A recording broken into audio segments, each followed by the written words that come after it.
SANDHAN, All Gujarat Integrated Classroom. સેટેલાઇટના માધ્યમથી જોડતી કડી એટલે સંધાન.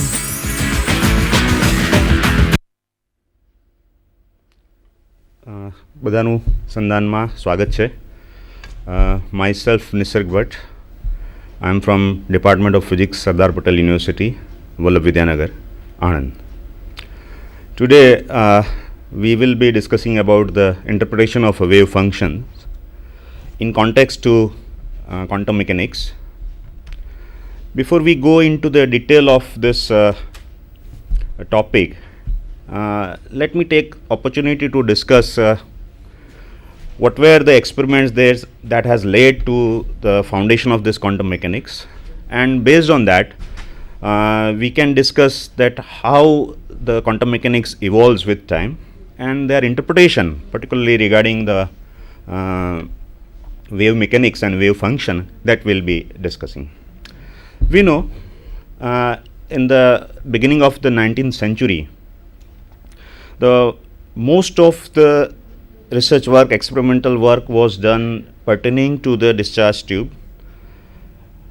At that time, the most prevailing and appealing quantum mechanical classical mechanics was able to solve many of the problems, including thermodynamics and electrodynamics. But there were few experiments which in fact has laid a foundation to discuss few other experiments, and based on that the totally new and foreign concept has been developed, has been evolved to understand the microscopic phenomena. Just to enlist some of them, I think we can see in the slide. For example, at that time the scientists were trying to discuss specific heats of solids and diatomic gases, particularly at low temperatures, which could not be solved, cannot be understood by applying the laws of classical mechanics. Similarly, the experiments pertaining to large electrical conductivities of metals, why metals show large conductivity, they are always ready to constitute current. The structure of atoms was at the doubt that what could be the structure of atoms. At that time, let me remind you that the electrons and the positive charges have been invented.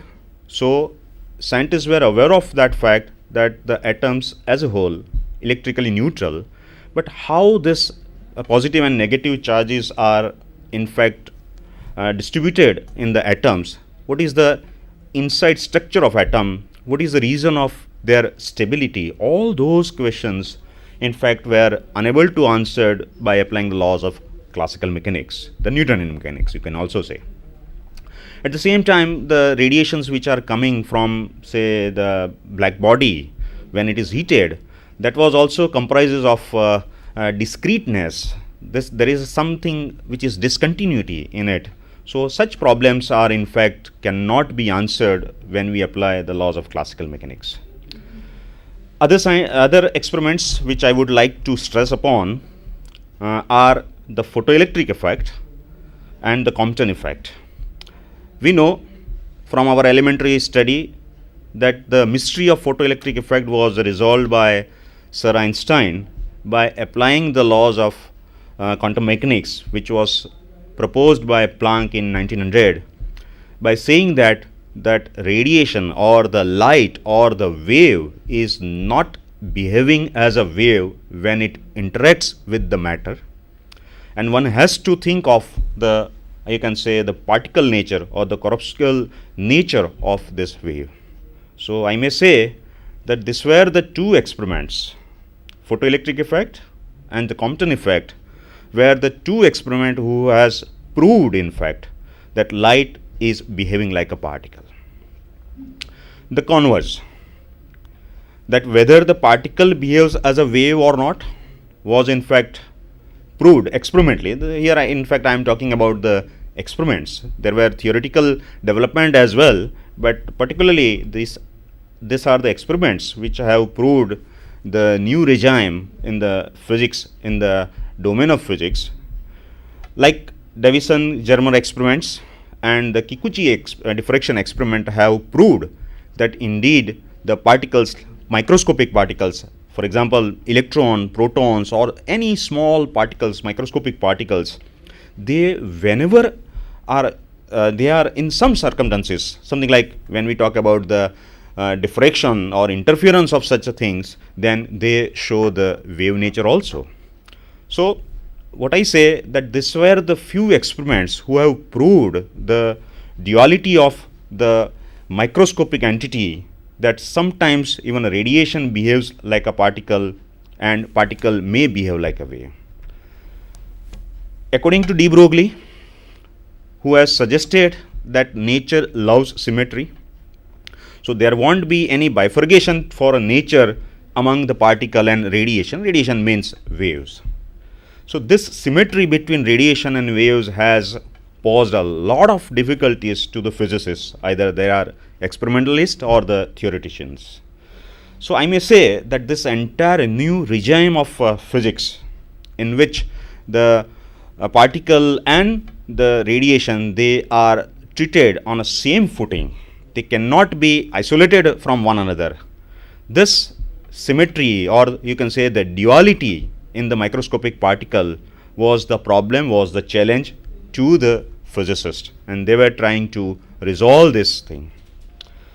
Now, by knowing this, that there is some difficulty, particularly at a microscopic level, in describing the properties of the material, either in the form of wave or in the form of particles, we definitely say that there must be some general law which is prevailing to at a microscopic level, so that we should not ask a question whether it's a wave or particle, or you can say that we may conclude only with this, that all these microscopic particles or entities may behave as a particles, may behave as a wave, depending on their circumstances, depending on the situations. So we can't in fact able to say precisely that whether it is a particle or a wave. In fact, they are the more fundamental physical reality which cannot be classified, which cannot be said that it is indeed the particle or wave. In fact, their behavior can be understood with particle mechanics as well as with wave mechanics, depending on what will be the situation, what will be your interest of discussing it. So we say with this that if we want to discuss a microscopic world, the tiny particles, their behavior, then one can use either the particle mechanics or wave mechanics equally, but they should be consistent with one another. Their physical required condition should be same. That means they should end up with the same conclusion, with the same correct experimental observations, whether we treat it in the particle nature or whether we treat the microscopic entity as a wave. So we have in fact now this freedom to discuss the microscopic behavior in the particle nature or in the say the wave nature. To understand particularly the microscopic behavior, among many, I think the most notably advancement was done by Erwin Schrödinger with his differential equation. In 1926, he has proposed a differential equation, the wave equation, and by imposing certain mathematical conditions which are also required by some physical constraints, he could be able to solve the mysteries of a hydrogen atom problem. In fact, it is the most celebrated equation, particularly for the hydrogen atom, that we are able to understand almost everything. Of course, there are few discrepancies also observed, but such a problem like hydrogen atom problem could be resolved by solving the differential equation. We can see in the slide that equation is also mentioned just for the sake of completeness, where h cut, the coefficient in the first term, h cut is basically the Planck's constant h upon 2 pi, m the mass of the particle, nebula is the differential operator, with space coordinates, psi, let me give the name to this function psi, is nothing but the wave function for which we are now discussing that what is the interpretation, how it is able to solve the physical aspects, V the potential energy, and E the total energy of the system under consideration. So with this equation and has introduced the word wave function psi at a position r and at a time t, our question is that how this wave function should be interpreted, what are the mathematical physical constraints on them, and based on that how one can dig out the physics of it. So for that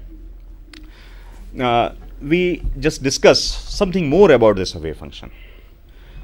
The fruitfulness or say the success of this Schrödinger equation is that, as I said, like hydrogen atom problem and other problems which are primarily discussed at that time of era around 1920s to 1940s, the biggest task was to the classical mechanics was to how the discreteness observed in different physical quantities can be calculated. It was already observed through experiments, as I have already mentioned in the earlier slides, that there were few experiments who were been showing that certain physical quantities like energy, angular momentum, linear momentum, all those physical quantities are discrete in nature. So how one can calculate physically, mathematically, how one can resolve this problem and how we are able to solve this theoretically.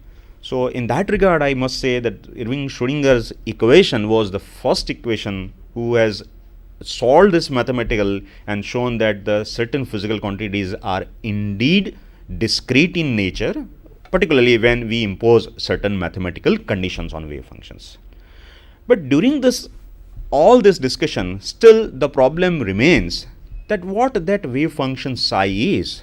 What is the interpretation that we may give to the this wave function, how one can deduce some physical concept from this. So for that, let us do some comparative study. Given a name that it is a wave function, so obviously the initial thing which comes to our mind that being a wave function, we may apply the ordinary wave equation which is governing the electromagnetic waves. So for that, we can see in the slide that I have mentioned that if one is interested to solve that how electromagnetic wave is governed, then we have to solve this equation. You can see in the very first line that the electric field at a position r and at a point t is shown, its function is shown, where E0 is showing its amplitude and e raised to I k dot r minus omega t part basically shows the plane wave. So basically we are dealing with a plane waves. Plane waves means the waves having the plane wave fronts moving in the direction k and at a time t. Then the governing equation, the wave equation, is mentioned on a right panel, that nebula square E is equal to 1 by v square del square E by del t square. So this is the wave equation which is governing the ordinary electromagnetic plane waves. Just for an analogy, can we have the same thing for the wave equation or the wave function describing the Schrödinger, which is appearing in the Schrödinger equation? For that, let us assume that a plane wave describing the microscopic quantity is given like psi of RT, some coefficient C dash, and again it is represented by plane wave exponential I into k dot r minus omega t. And my question is that can we have the same wave equation which is governing the plane waves, electromagnetic plane waves? And for that, if we substitute the instead of E in the above equation by psi, then nebula square psi on the left side and del square psi by del t square, when we do this differentiation, one on a space and another on with respect to time, then what we end up with this is that the velocity of a wave v, or here it is presented in the form of v square, then this v square is equals to omega square by k square, and that when we use the Planck's hypothesis, that the energy can also be written as h cut omega, then the same equation for v square can be written in terms of energy E and momentum P. So, eventually, if the same wave equation governing the electromagnetic plane waves as shown in the above, nebula square E by is equal to 1 by v square del square E by del t square is used, then the solution psi will depend on energy of the system as well as on the momentum of the system. That means the function psi will depend on those parameters which are coming across into the motion. In a sense, the parameters of these equations are now depending on the type of motion, type of the systems. So, this system dependent parameter is the hindrance, and it poses the challenge that it should not be entering in our equation. So, what we say that the function psi, which was mentioned earlier, cannot be used, cannot be solved by the ordinary wave equations. And this problem was resolved that if we change the right hand side where the 2 times time differentiation is appearing is replaced by only the 1 time differentiation with respect to of the function psi. That means if that equation looks like what is mentioned in the slide, nebula square psi of RT is equal to 1 by v square del psi by del t, then the velocity of the wave v will be something like I by omega k square, where I is the square root of -1. So, obvious it is in fact a complex quantity, but we just take a pause and we will discuss this complex nature of the wave function. But what we have obtained in this way